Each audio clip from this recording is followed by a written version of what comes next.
Chào các bạn. Hôm nay mình sẽ làm một video đơn giản thôi, vì gần đây mình không có nhiều thời gian lắm. Video hôm nay thì mình sẽ nói một chút về văn hóa của người Việt, cụ thể hơn là văn hóa của người Phật tử ở Việt Nam nhé. Phật tử là những người theo đạo Phật. Chủ đề là làm gì sau khi người thân mất. Mình là Phật tử cũng như hơn 14 triệu người Việt Nam khác, thì chúng mình tin là có luân hồi.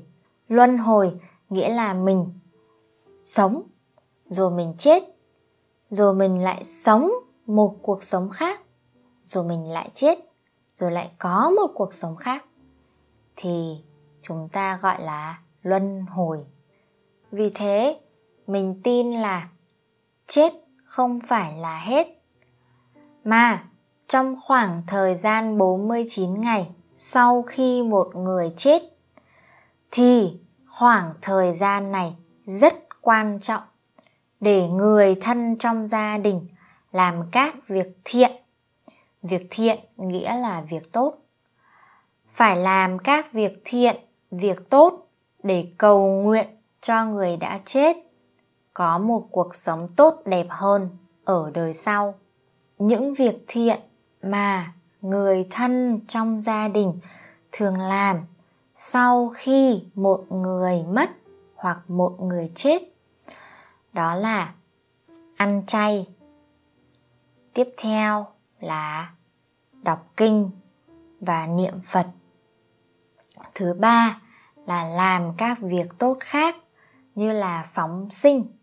Phóng sinh có nghĩa là mua con vật ở ngoài chợ như là con cá, con chim mà sắp bị người ta giết để ăn thịt đó. Thì mình bỏ tiền ra mua những con vật đó, rồi mình đem thả. Ví dụ mình mua cá thì mình thả cá về hồ, về sông để cho nó có thể được tự do, cho nó có cơ hội sống. Hoặc nếu mua chim thì mình thả chim ở nơi nào đó mà yên tĩnh, không có nhiều người. Đó, để cho chúng nó không bị giết, thì cái đó mình gọi là phóng sinh. Ngoài phóng sinh thì mọi người cũng in kinh sách về đạo Phật. Đó, và giúp người nghèo, giúp người bệnh. Nói chung là làm tất cả mọi việc tốt mà có ích cho xã hội, có ích cho người khác. Nhưng mà tiền mà mình dùng để làm các việc thiện này thì tốt nhất phải là tiền mà mình làm được. Có nghĩa là tiền từ công việc của mình. Đó, không phải là tiền mà mình ăn cắp, ăn trộm, hay là tiền mình chơi cờ bạc. Ngoài ra cũng có một số việc mà mọi người kiêng không làm trong 49 ngày này. Đó là tiệc tùng này, rồi không giết động vật để cúng người chết, hoặc là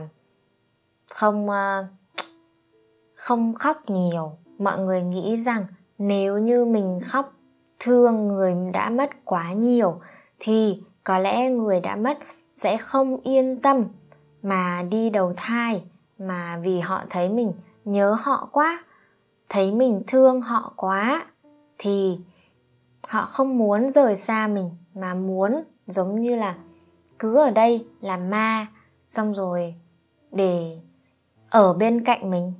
Đó, thì mọi người cũng kiêng không khóc nhiều trong khoảng 49 ngày.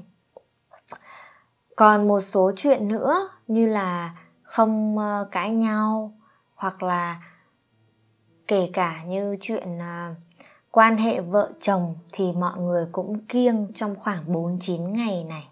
Cái này thì nếu bạn quan tâm về Phật giáo, bạn có thể đọc thêm nhiều tài liệu thì có lẽ bạn sẽ hiểu sâu thêm nhé. Sau 49 ngày này thì hầu hết người đã mất sẽ đi đầu thai. Vì thế nên khoảng thời gian này rất quan trọng cho người thân làm mọi điều tốt, mọi việc tốt có thể cho người đã mất, chuẩn bị cho họ có một kiếp sau tốt đẹp hơn. Vì thế nên người Phật tử họ thường hạn chế thời gian đi chơi nếu như có người thân mới mất. Đó, vì ngoài thời gian làm việc thì họ sẽ làm những điều khác mà họ tin là tốt cho người thân đã mất của họ. Cũng có nhiều người Việt Phật tử như mình thì kéo dài khoảng thời gian làm các việc thiện đến 100 ngày để cầu nguyện cho người đã mất có nhiều phước đức hơn và cuộc sống sau này của họ sẽ tốt đẹp hơn. Đó là mình tóm tắt về văn hóa của người Phật tử ở Việt Nam là họ làm gì sau khi người thân của họ mất. Thì nếu như bạn có người quen hay bạn người Việt mà họ không làm giống mình thì bạn cũng có thể hiểu là có lẽ họ không theo đạo Phật, nên mỗi người họ có một cái văn hóa khác nhau.